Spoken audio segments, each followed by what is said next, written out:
एक केमिकल है ammonium nitrate, 2 blast है, एक डॉक्टर्स का गैंग है, एक यूनिवर्सिटी है और इस टेररिज्म से परेशान है गवर्नमेंट है और एक देश के लोग हैं। लेकिन ये अमोनियम नाइट्रेट अल्फला यूनिवर्सिटी ने बनाई ना। इसके तार तो केमिस्ट्री के एक नोबेल ल्यूरेट से जोड़ते हैं, फर्स्ट वर्ल्ड वार से भी जोड़ते हैं और यूएस के साथ भी जोड़ते हैं। आंसर जानने के लिए वीडियो के आखिर तक बने रहे। और अगर अमोनियम नाइट्रेट एक्सप्लोसिव है तो इसे एग्रीकल्चर के अंदर यूज कैसे करते हैं, तो स्टार्ट करते हैं। अमोनियम नाइट्रेट को जब आप एक्सप्लोसिव की तरह यूज करते हैं तो ये सिर्फ अमोनियम नाइट्रेट के अंदर एक्सप्लोजन नहीं होती। अमोनियम नाइट्रेट में dash dash plus dash dash plus dash dash और उस डैश डैश के बाद एक एसीटोन की डेरिवेटिव है, इन्हें हम जब मिक्स करते हैं तो वो एक्सप्लोसिव हो जाती है।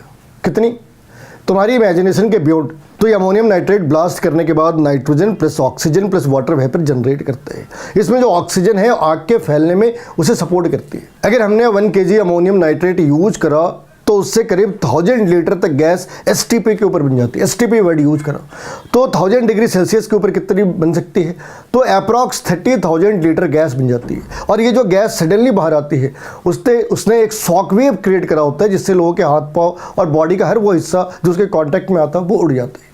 इतना खतरनाक हो जाता है। जो गैस बाहर आती है उसकी स्पीड होती है 250 किलोमीटर पर आवर की। चलो मान लिया ये बहुत ही खतरनाक से केमिकल है, तो हम इसे एग्रीकल्चर के अंदर यूज कैसे करते हैं। आंसर है एग्रीकल्चर के अंदर जमीन में जाकर ये अमोनियम पॉजिटिव और NO3 नेगेटिव बनाते हैं। NO3 नेगेटिव पहले NO2 नेगेटिव के अंदर और फिर हाइड्रोक्सिल के अंदर और वहाँ से अमीनो एसिड और फिर वहाँ से प्रोटीन बन जाती है। तो 1913-14 में हेबर ने अमोनिया सिंथेसाइज करी थी और उसे नोबेल प्राइज मिल जाता है। वो डिस्प्यूटेड भी रहते हैं क्योंकि अगर उसने एग्रीकल्चर के लिए कुछ केमिकल बनाई थी तो उसने ऐसे गैस भी बनाए जिसे वर्ल्ड वार 1 में भी यूज करा, वर्ल्ड वार 2 के अंदर भी यूज करा और जो कॉन्सेंट्रेशन कैंप थे उसके अंदर भी उसे यूज करा। उसने प्योरली एग्रीकल्चर के लिए ही बनाया था। फर्स्ट वर्ल्ड वार के अंदर जर्मन फोर्सेस ने इसे यूज करा एक्सप्लोसिव को इन्हेंस करने के लिए।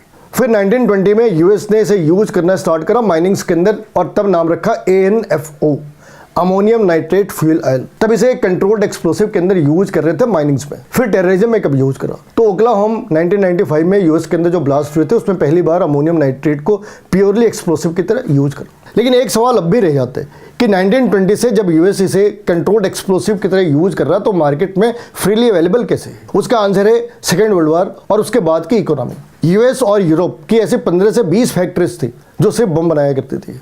वर्ल्ड वार 2 के खत्म होने के बाद उनके पास अनएम्प्लॉयड होने के ऑप्शंस आ गए थे, तो उन्होंने क्या करा, इस एक्सप्लोसिव को फर्टिलाइजर की तरह यूज करना स्टार्ट करा। और गवर्नमेंट को इस बात का ध्यान रखना होगा कि ये रिपीट कैसे हो जाती चीज़ें। आपने ठीक से समझाया नहीं क्या, आप थोड़ा प्यार दिखाओ ना, थोड़े प्यार से समझाओ उसे। इस पूरे एपिसोड में जो सबसे ज़्यादा फ्रस्ट्रेटिंग चीज़ है वो ये कि एक केमिकल जो प्योरली एग्रीकल्चर के लिए बना होता है उसे टेररिज्म का रॉ मटेरियल बना देती है।